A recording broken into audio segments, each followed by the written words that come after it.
Hello everyone. आज की video में हम देखेंगे ऑब्जेक्टिव्स ऑफ अकाउंटिंग। नंबर 1 पे देखेंगे ऑब्जेक्टिव ऑफ अकाउंटिंग में to identify financial transactions. Accounting का मेन पर्पस यही होता है कि फाइनेंशियल ट्रांजैक्शन को आइडेंटिफाई करना और उनका प्रॉपर रिकॉर्ड मेंटेन करना। नंबर 2 पे to maintain proper record of business transactions. इसमें जो ट्रांजैक्शन को हम आइडेंटिफाई करते हैं उनको प्रॉपर रिकॉर्ड करना बिजनेस की जर्नल बुक में। फिर टू असरटेन प्रॉफिट और लॉस। इसके बाद जो रिकॉर्ड क्या होता है उनसे जो ट्रांजैक्शन को हम डे टू डे ट्रांजैक्शन को रिकॉर्ड करते हैं उनसे प्रॉपर प्रॉफिट और लॉस को असरटेन किया जाता है। नंबर 4 पे to disclose the financial position.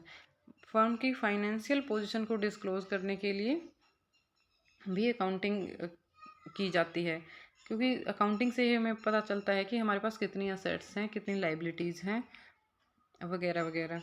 Number 5 पे to determine the tax liabilities.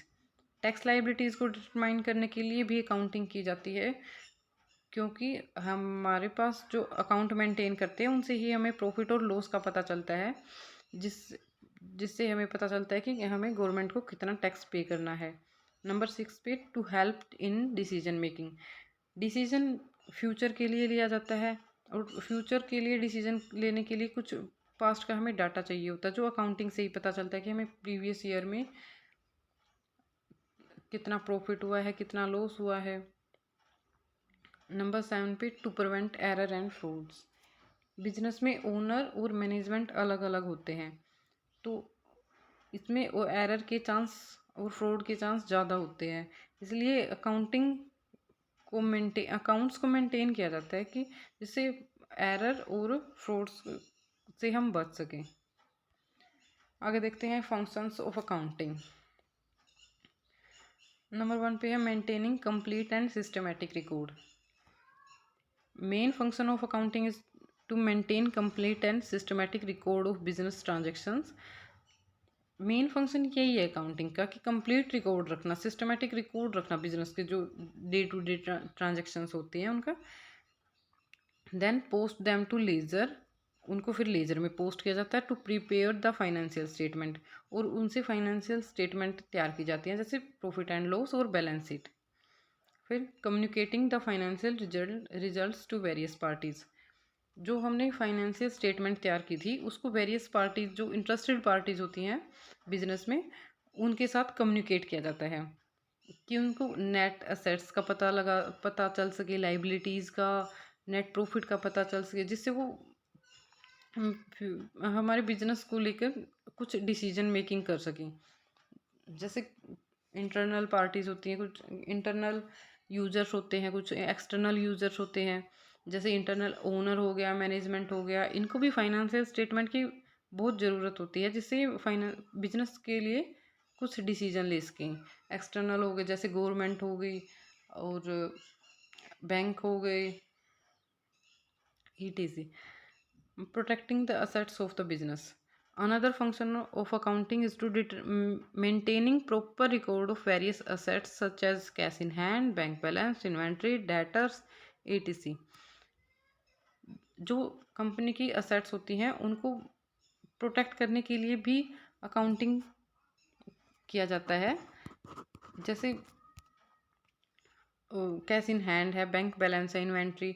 Management को जब पता होगा कि हमारे पास ये इतनी इतनी असेट्स हैं, तभी तो उनको प्रोटेक्ट किया जा सकेगा। Providing assistance to management. By providing timely information, accounting assist the management in the task of planning, controlling and decision making.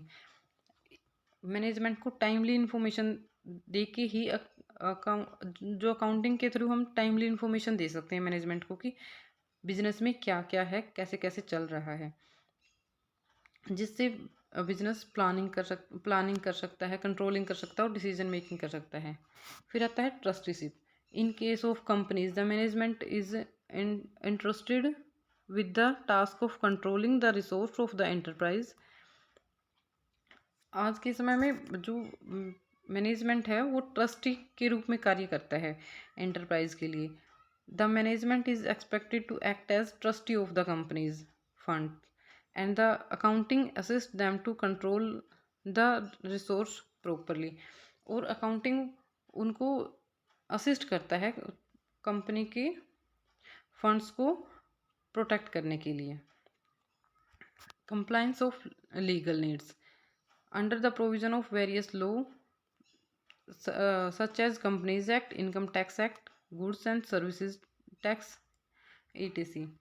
Government के कंप्लाइंस को, लीगल कंप्लाइंस को पूरा करने के लिए भी हमें अकाउंटिंग करनी पड़ती है, क्योंकि companies act, income tax act, goods and service tax act, इनकी कंप्लाइंस को पूरा करने के लिए भी अकाउंटिंग की जाती है। A business firm has to submit various statement such as annual record, income tax and GST returns.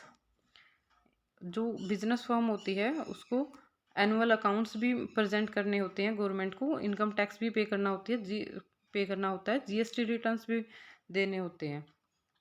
Accounting perform this function by supplying the information to the government agencies. इन फंक्शंस को पूरा करने के लिए accounting perform this functions accounting के through maintain किया जाता है सब, और ये इंफॉर्मेशन गवर्नमेंट को दी जाती है। Okay, thank you.